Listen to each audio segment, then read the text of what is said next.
မြန်မာပြည်တစ်ခွင်လုံးကြိုးကြားခဲ့တာ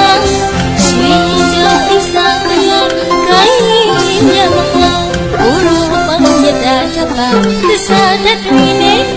ဂုံကလေးတွေပြထုံကင်းလို့နေတာဂုံကလေးတွေပြ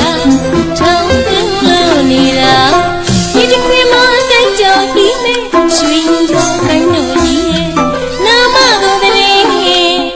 ထေဝရဲ့ဒီနာ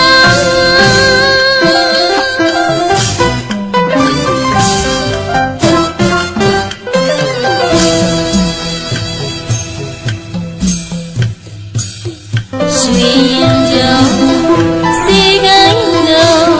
လူတိုင်းရလာတိုင်းဒီမဲ့အစ္စာတရားမဟိဒီစေကိုင်းတော့ရွှေရင်ကြောင့်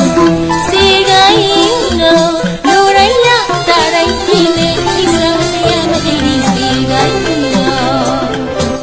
ဝိထုံပြင်းသေးရနာစင်တွေဝင်းလေတော့လေးလုံးစမဘုံကတာ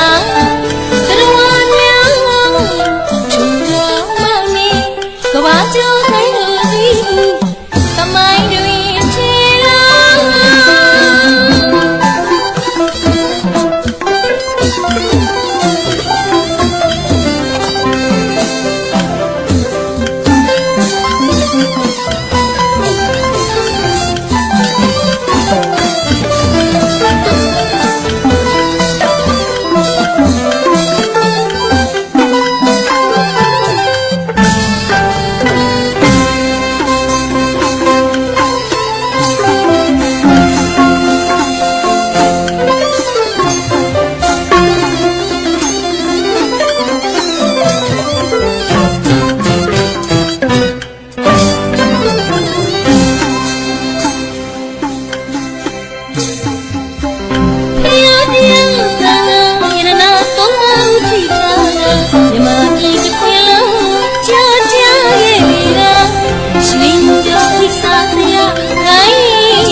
သစ္စာတတ်တွေနဲ့